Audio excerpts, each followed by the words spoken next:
Welcome, my 269 subscribers, everyone who hasn't given up on AEW yet, and all of you who do not have Thanksgiving where you're from, which I feel like is a large part of my audience. I think I have like an Indian following in this channel. So yeah, Thanksgiving what? But yeah, this is my review of AEW Dynamite for the November 23 show. Let's begin. First segment of the show is the BCC implosion / Regal promo, but it's more of the BCC implosion since the Blackpool part of the name of the faction is pretty much gone. We have William Regal cutting like a very teasing promo. He teases why he's actually there for next week. Apparently he has some emails, and even if he's driven away by Mox, he's threatened. He's apparently gonna give the reasons next week.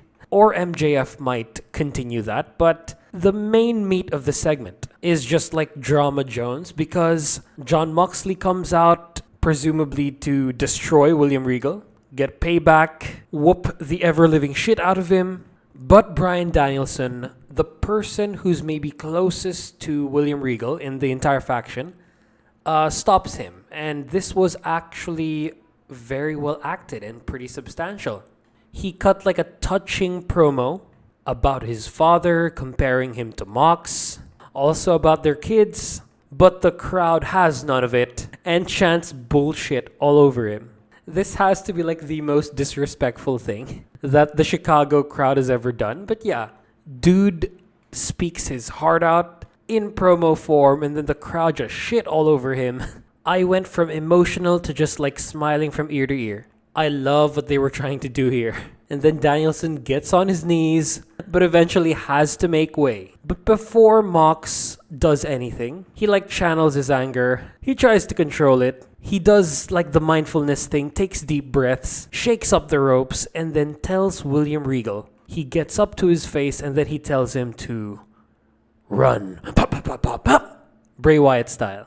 And the crowd just chant him to get the fuck out of the arena. And then there's this one guy in the crowd that you can hear audibly who's chanting, "Thank you, Regal," in an ocean of get the fuck out chants. And I don't want to say this because this is a disgusting thing that wrestling fans say. They think they can say this because they're WWE fans. But what a fucking mark this guy is. Regal leaves and then end of segment. Okay, so first, I think William Regal is not going away. He's probably gonna roll with MJF. They're gonna have a faction. I don't know if it's gonna be the Firm. I think that bridge has been burnt, and I think it's better off supporting Ethan Page, even after his disappointing match later. Let's get to that later. But yeah, I love how dramatic this whole segment is. I love the character building for Bryan Danielson. He's one of the best at being at eliciting emotions from the crowd, at blending reality to fiction. And I like that Mox just doesn't disappear because there's no reason to. I mean, there's no reason for him just to leave. I mean, I love how they are trying to write him out of the story. That's very responsible booking. Maybe he's gonna get beaten up, he's gonna get injured, quote unquote, and then he's gonna come back to maybe lose to MJF again. But yeah, I love how they're doing this. I hate the tease for next week though. That's kind of dumb. This is the Thanksgiving show. People are at home, and it sort of sets the stage if you just said the reason here. As for MJF not showing up, I can understand why they're doing this. I think they're making the show more about Ricky Starks, about everyone else, until MJF shows up next week where it's all going to be about him. But they sort of failed with Ricky Starks later on in the show. We'll get to that. But overall, this segment in particular was really fucking good. Very serious segment, as expected from a top feud. So after this is the Keith Lee interview. It's supposed to be an interview, but it becomes a face-off between him and Swerve, where they just cover the lens and agree to talk about the situation. And scene. This is not how I expected this to play out. I thought the breakup was gonna happen right here. But it's starting to feel like it's not gonna happen because in media, whenever this happens, whenever like two rivals decide to talk it out, they come to an agreement, they stay as a team, everything will be okay. But here in AEW, I don't know what's gonna happen. I feel like they're gonna overcomplicate things, and this is gonna end up feeling a lot weirder than it should. But if they can pull off this like unique way of doing like a faction breakup, all power to them. But it feels like there's not much progression. It's moving too slow. And that's a theme for like most stories in this episode. So after this is Orange Cassidy versus Jake Hager for the All Atlantic Championship. And that fucking hat has gotten Jake so over, like more over than he ever has in his entire career, that he got from like a side thing in the Daniel Garcia feud. This is fucking genius because he's like a lower card giant who has a weakness. He has a nerf, just like Yuki Onaya. Yuki Onaya's is like a mental disorder, while for Jake Hager, it's a fucking hat, and it's less offensive. So yeah, they set up the dynamic of the match early on. No one touches the hat, or Jake Hager just like refuses to function. He's unable to do anything without the hat. He's like nerfed down about a couple of levels of like intelligence, minus strength, like every stat he has. It's an automatic distraction and like they blend it well with Orange Cassidy's character. All of the fucking work he does. The first time the hat goes off of Jake Hager's head, there's so much tension. It's like Jurassic Park. But every time the hat is knocked off, he has to walk over to it. Even during Jake's submissions, even during his finisher, the ankle lock. Like there are so many times this happens and it's so funny every time. They go full comedy with JAS trying to help Hager retrieve the hat. It's like Orange did like a bullfighting routine. 2.0 bumble around, but then Garcia takes the hat. The original owner. So sad. Another spot of the match that might end up number 3 is the one where Jake got back the hat, he rams Orange to the post, rope guillotine, and then 2.0 crown him right then and there. The comedy spots after that involving the best friends catching Orange, doing like that thing where they carry him back and like throw him back in the ring, I think. That was excess. That absolutely did not need to happen. The hat was enough. The match may have been like a little too long, but the finish was awesome. Hager tries to hit the Hager bomb. Orange's legs are up too long, so Hager scouts this. He gets him in the ankle lock, and Orange escapes by, of course, removing Jake's hat. Jake's distracted. Orange hits the orange punch for the flash pin and the win. So yeah, for me, this is like TV main event. Really fun. It can be pay-per-view opener. Yeah, TV main event, pay-per-view opener. It's a fun gimmick with some funny but simple spots. This might be the most that anyone has cared about Jake Hager ever. I mean, I certainly am. This is the most over he has been ever. And never let it end, please. So yeah, number 3 spot is the one outside. Number 2 is the finish. And then number 1 is the Matador. So after the match, I got my wish from Full Gear. We get the factory. I mean, such like a funny faction. A bunch of like lower card jobberish dudes, but come on. Everyone needs a faction like this. It's like the Job Squad. It's like the one with Bo Dallas, Adam Rose, and the other 2 dudes. I forgot the name. It's like the League of Nations. They challenge the best friends. QT, I think, challenges Orange for the title. But then with the powers of darkness and of production, the House of Black shut off the lights, they shut off QT's mic, and they destroy the best friends, followed by the factory. This is a bit directionless for House of Black. They're just taking out people. They took out the factory, poor QT. I guess they're targeting the best friends, the All Atlantic Championship. They took out a bunch of security guards and a bunch of jobbers just to like make them look cooler. But what's the end game here? For me, since I think Malachi is like so far above the All Atlantic Championship, what would have been cool was to have Buddy Matthews raise the All Atlantic Championship and challenge Orange and eventually get it. while Malachi and Brody can go for tag team championships. Or Brody can go for TNT, Malachi can go for the world title. Or like either way, Malachi can also go for like Ring of Honor. So as long as they're going for something, they're going for titles.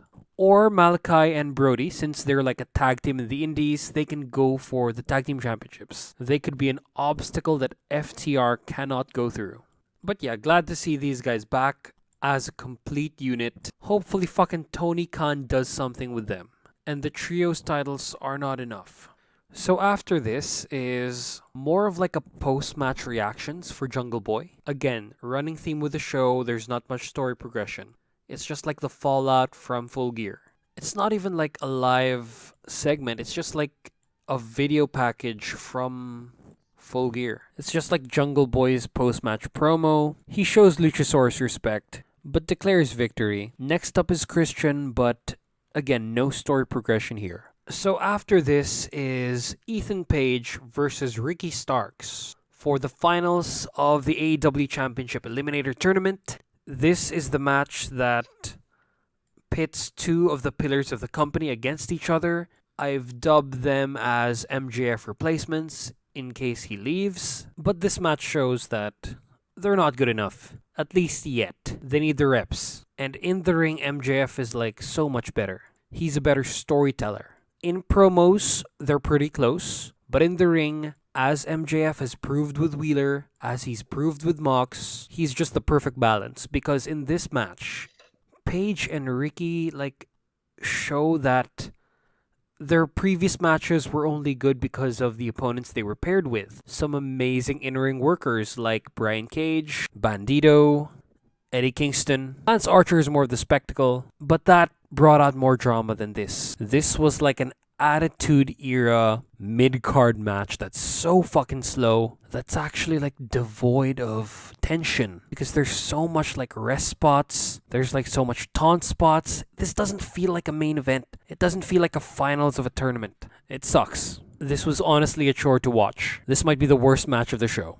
I think an Ego's Edge would have helped, or like at least an attempt, since that was like Ethan Page's thing for his matches, or like maybe a special stipulation for Ricky Starks. I noticed this first in the Eddie Kingston match. Like whenever Ethan was on offense, that was closer to this one. But there it's more hard-hitting because of Eddie Kingston's Japanese wrestling fetish. But here it's just like a lot of lying down, a lot of quote-unquote storytelling that WWE fans like. It's also 13 minutes. People might get mad, but I think they were overselling. Fuck, just do something. At least do some submissions. He's a fucking walking target. He's fucking taped up all over. Work on that more. Just fucking taunting Ethan Page. Tomohiro Ishii did more selling on offense than Ricky Starks here, and he wasn't even hurt at the start. Yeah, excuse me. This feels like either an Attitude Era or a Ruthless Aggression, like mid-card match between two forgettables. It was that fucking bad. This was just like mid-card Jones, as Taz would say it. Spot of the match is a very dangerous bump by Ricky Starks. It's something that Darby Allin would do. It's like a back bump to the outside, and Starks lands on nothing, and this is the top spot. The max crowd enthusiasm from 1 to 10 was like maybe a 6 out of 10 at most. It was so disappointing. These two are like the futures of the company and like the emergency break the glass stars in case MJF leaves. And this is the match they deliver. Fuck! Finish is like 2 spears or something. 3 spears, whatever. Still a spear. Not even a Rochambeau, nothing very clever. TV undercard match. It's the weakest match of the night, weakest match of the tournament. Very disappointing. Let's move on. After this, to continue the theme of no storyline progression, we have the Wardlow promo. It's just recapping the pay-per-view, Wardlow forgetting everything that happened, and had like rewatch the match footage to know that Joe fucked him over, that Joe stole the win. And yeah, now it's setting up Wardlow versus Joe, and I think Wardlow's gonna take this one. Powerhouse Hobbs is in limbo again, and yeah, pretty disappointing. I hoped Wardlow would move on. He would move on to like challenging for the world title, find a way to get in contention, just have Joe carry the TNT title. He's a more compelling promo, he's a better wrestler, but yeah, gotta get the title back on Wardlow, apparently. A very simple, We get the catchphrase Wardlow's World. Not very special, pretty forgettable.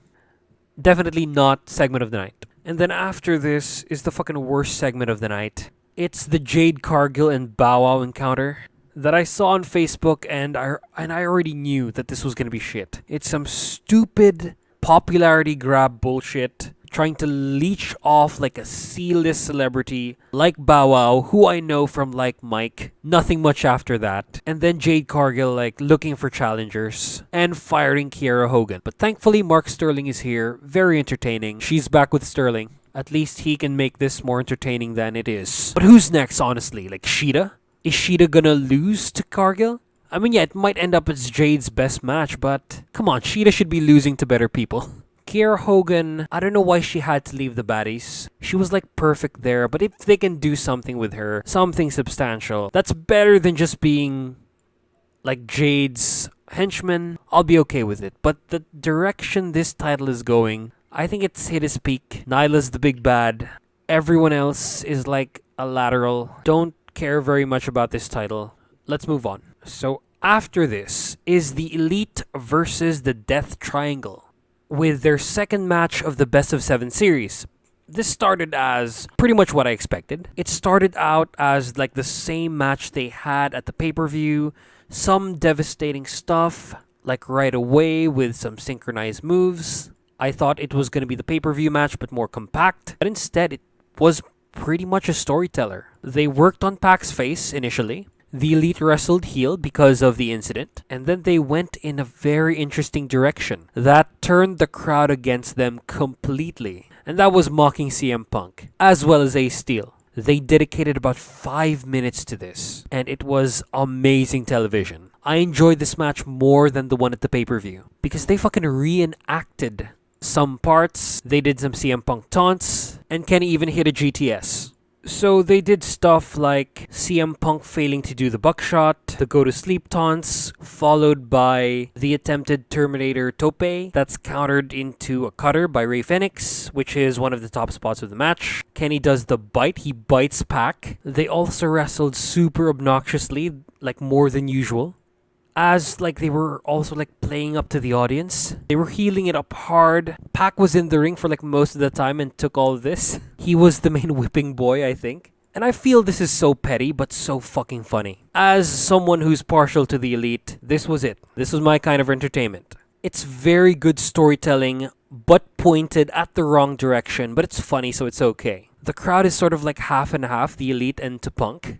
But they get the crowd's respect, and they're chanted at, "This is awesome." After like super kick counters, it just shows that the Elite are capable of storytelling, unlike what most people say, but they just need to point it at the right direction. But this being in the Chicago crowd, you had to do this. You had to do this to get the best reaction from the crowd. And as for the story with Death Triangle, with Rey Fenix, this is a bit inconsistent. Or they're doing something that's like multi-layered and very nuanced. That like Fenix is actually in denial and forgot that he fucking used the hammer. He's like being a hypocrite at this point. But wrestling stories don't ever like go that deep. It's very clear cut what they are. But this is weird because Fenix cheated at the pay-per-view. And when his team cheat here, when his brother and his like British friend cheat, he's all pissy about it. Biggest reaction of the match is the GTS, and the finish is thankfully a return to the main story of the hammer. Because Cutler gives Matt Jackson like a hammer, and then Matt just like licks this shit so much. Like it's a Tootsie Pop or his wife's, you know what. This was too much licking for my comfort.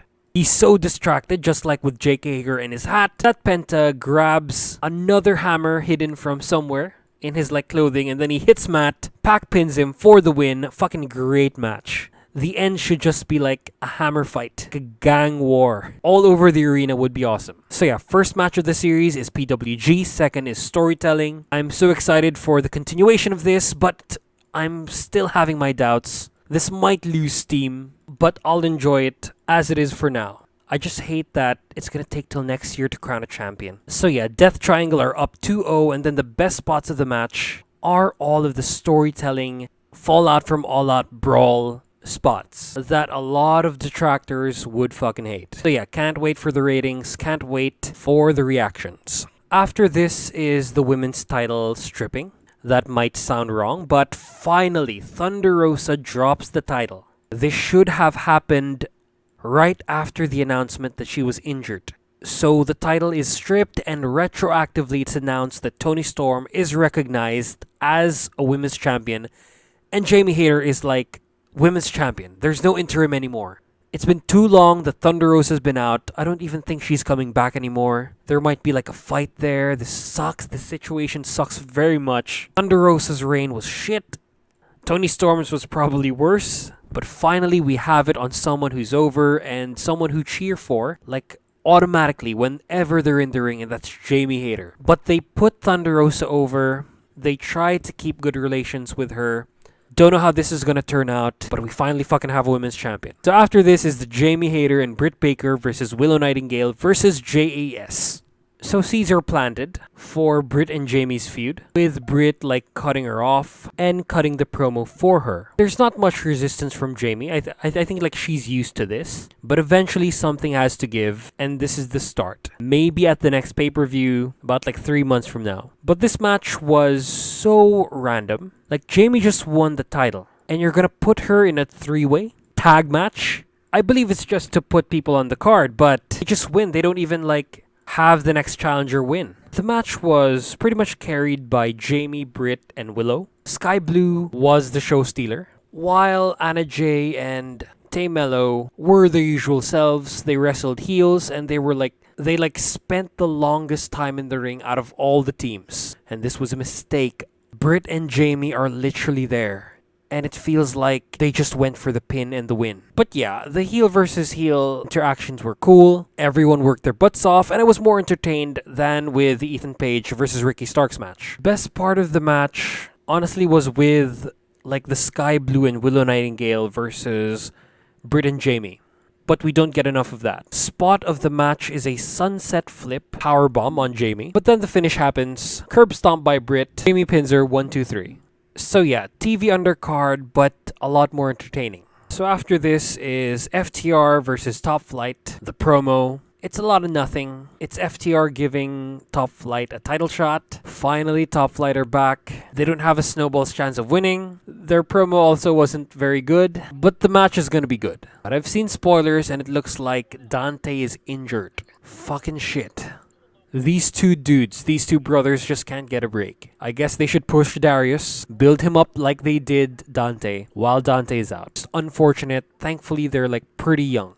After this is the Acclaimed, like their segment, their victory celebration segment.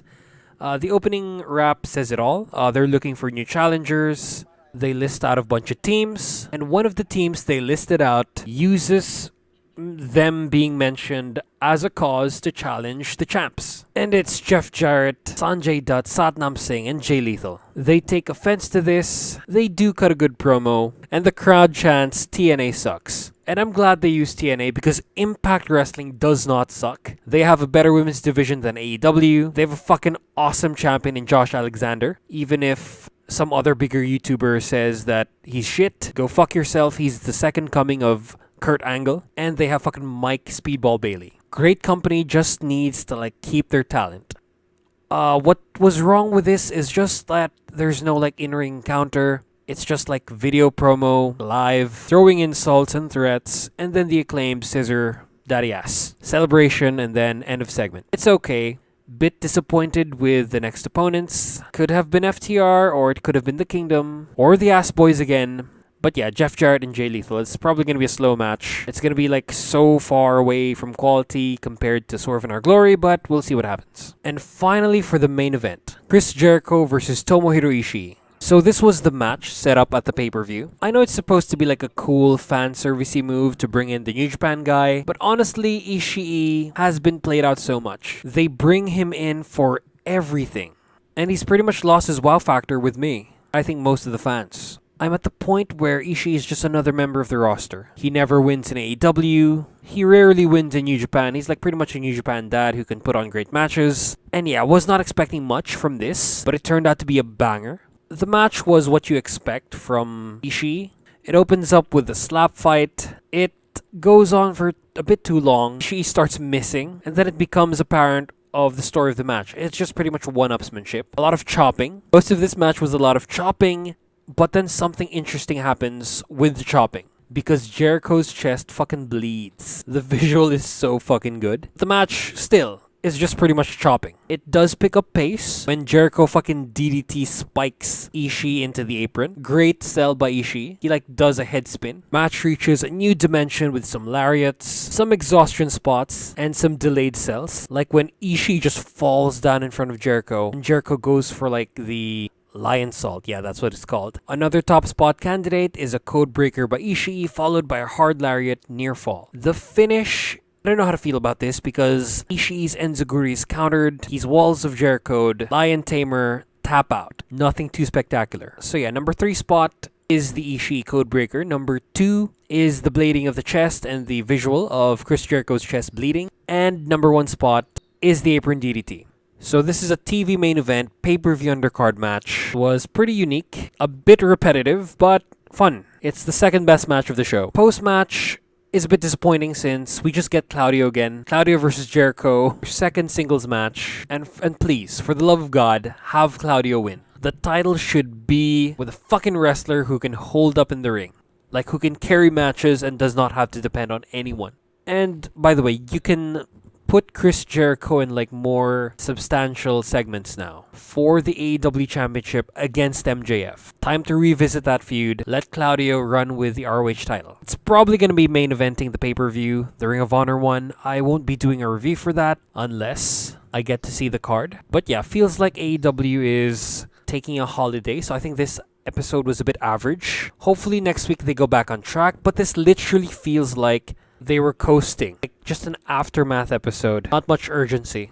So yeah, best thing on the show was the Elite trying to mock CM Punk, and the best segment of the night was the opener. So yeah, thank you for watching the video. Like, comment, and subscribe for engagement. Share if you don't know me. Hit that bell notification for future videos. And please, watch my shit.